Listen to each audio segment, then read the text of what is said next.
அடுத்தது நீங்க எதிரில் பார்க்கக்கூடியது ஒரு முக்கியமான வரலாற்று சிறப்பு வாய்ந்த ஒரு மலை.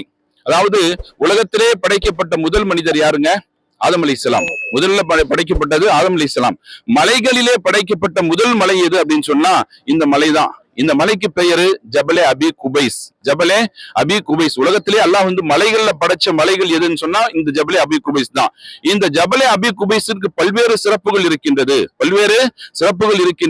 அதுல என்ன அப்படின்னு சொன்னா இந்த ஜபலே அபி குபைஸ்ல தான் பெருமானார் ஸல்லல்லாஹு அலைஹி வஸல்லம் அவர்கள் இந்த மக்காவுடைய மக்களுக்கு தாவா செய்வதற்காக வேண்டி, அழைப்பு பணி கொடுப்பதற்காக வேண்டி, இறைவன் ஒருவன் என்ற செய்தியை மக்களுக்கு சொல்வதற்காக வேண்டி பெருமானார் ஸல்லல்லாஹு அலைஹி வஸல்லம் அவர்கள் இந்த மலையில தான் ஏறி நிற்பாங்களாம்.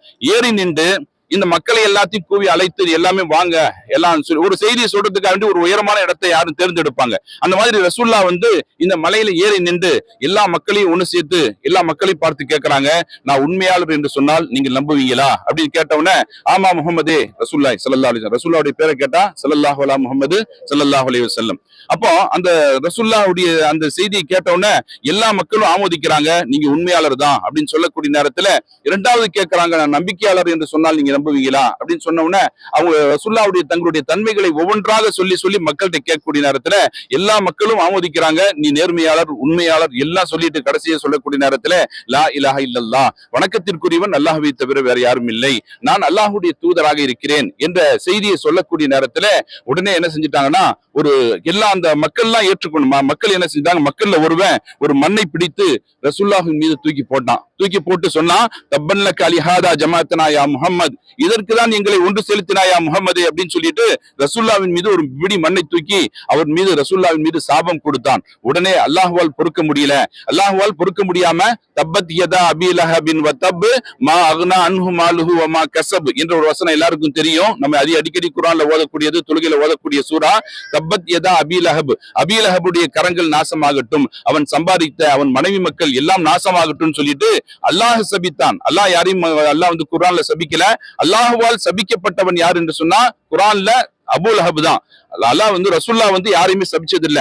ரசூல்லா இது வரைக்கும் யாரையும் திட்டினது இல்ல. ஏன்னு சொன்னா அல்லாஹ் வந்து ரசூல்லாவை பத்தி சொல்லக்கூடிய நேரத்துல வமா அர்சல்னாக இல்லா ரஹ்மத்தன் லில் ஆலமீன், நிச்சயமாக உம்மை இந்த உலகத்திற்கும் இந்த மக்களுக்கும் ஒரு அருள் கொடையாகவே அன்றி நாம் அனுப்பவில்லை என்று சொல்லிட்டு அல்லாஹ் குர்ஆன்ல சொல்றான். அதனால ரசூல்லா வந்து எவ்வளவோ அவங்க தாக்கப்பட்டாலும் எவ்வளவு எதிரிகள் தொல்லைப்படுத்தினாலும் துன்புறுத்தினாலும் கூட பெருமானார் ஸல்லல்லாஹு அலைஹி வஸல்லம் அவர்கள் யாரையும் இது வரைக்கும் துன்புறுத்தியதில்ல, யாரையும் பழி வாங்கியதில்ல, யாரையும் திரும்ப பேசியதில்லை என்று நாம் வரலாறுல பார்க்கிறோம். ஆனால் அல்லாஹ்வால் பொறுக்க முடியாமல் அல்லாஹ் என்ன செஞ்சான், அல்லாஹ்வுடைய தூதரை சபித்த காரணத்தினால் உடனே அல்லாஹ் சபித்தான். தப்பத் யதா அபீ லஹபின் சொல்லிட்டு நம்ம ஒரு வசனத்தை பார்க்கிறோம். அந்த அபூ லஹப் வந்து சபிக்கப்பட்டதற்கு அந்த இறை வசனம் இறக்கப்பட்ட இடமும் இந்த இடம் தான். ஜபலே அபீ குபைஸ்ல தான் ரசூலுல்லாஹி ஸல்லல்லாஹு அலைஹி வஸல்லம் நின்று மக்களுக்கு அழைப்பு கொடுக்கறாங்க.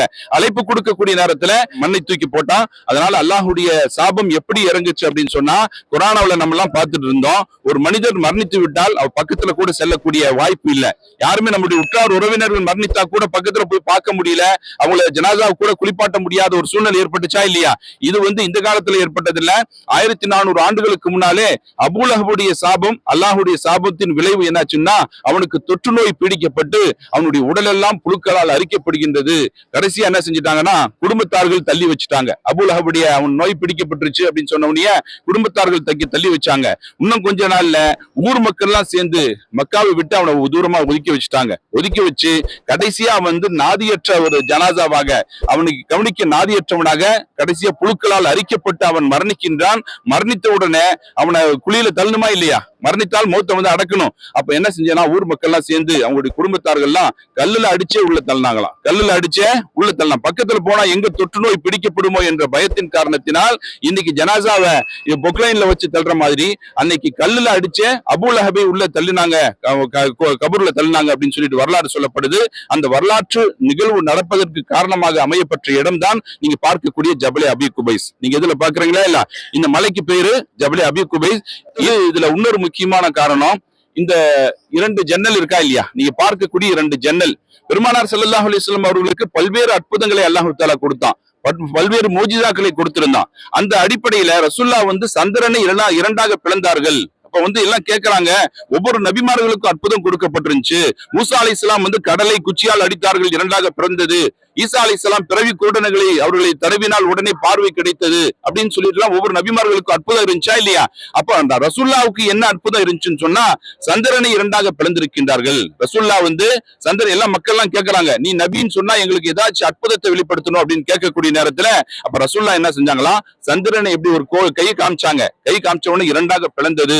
அதை பார்த்த இந்திய நாட்டுல கேரளாவை ஆண்டு சேரமான் பெருமான் என்ற ஒரு மன்னர் இந்தியாவில இருந்து பாக்குறாரு. திடீர்னு சந்திரன் இரண்டாக பிளந்தது. இதை பார்த்து கேள்விப்படுறாரு. என்ன அப்படின்ன மக்காவிலே முகமது என்ற ஒரு மனிதர் வந்திருக்கின்றார், அவர்தான் உண்மையான இறை தூதர், அல்லாஹ் ஒருவன் என்பதை அவர்தான் பறைசாற்றுகிறார் என்ற ஒரு விஷயத்தை சொன்ன உடனே அதை கேள்விப்பட்டு அந்த காலத்திலேயே ரசூல்லாவை சந்திப்பதற்காக வேண்டி சேரமான் பெருமான் ஒரு கப்பலை தயார் செய்து கப்பல்ல வந்தாரு. அவர் இஸ்லாத்தை ஏற்றுக்கொண்டார். இஸ்லாத்தை ஏற்றுக்கொண்டு அவர் இங்கிருந்து திரும்பும் செல்லும் வழியிலே மரணித்து விட்டார் என்ற வரலாறு சொல்லப்படுது. அப்ப ரசூல்லாஹ் இந்த இடத்துல இருந்துதான் சந்திரனை இரண்டாக பிளந்தார்கள், இந்த மலையில இருந்துதான் இரண்டாக பிளந்தார்கள் என்ற ஒரு வரலாறும் இந்த இடத்துலதான் ஜபலே அபி குபைஸில் தான் நடைபெற்றது. அதோடு மட்டுமல்லாமல் பல்வேறு நிகழ்வுகள் இந்த இடத்துலதான் நீங்க கேள்விப்பட்டிருப்பீங்க. நாகூர்னிஃபா பாட்டுல அதாவது ஒரு கிழவி ரசூல்லாவின் மீது ஒவ்வொரு நாளும் இந்த ரசூல்லா வீட்டுல இருந்து தொழக்கூடிய நேரத்துல அவங்க மீது குப்பையை போடுவாங்கன்னு சொல்லி கேள்விப்பட்டிருக்கீங்களா இல்லையா? அந்த நிகழ்வும் இந்த மலையில தான் நடைபெற்றது. ஒரு கிழவியினுடைய வீடு தான் இங்கதான் இருந்துச்சு.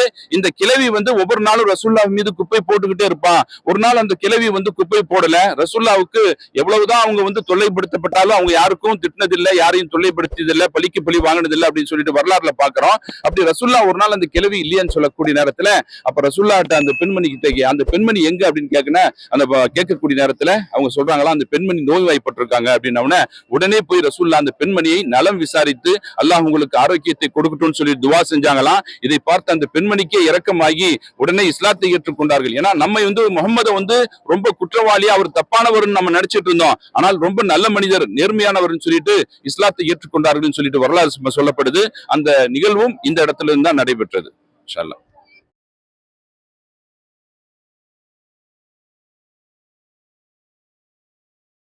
Hi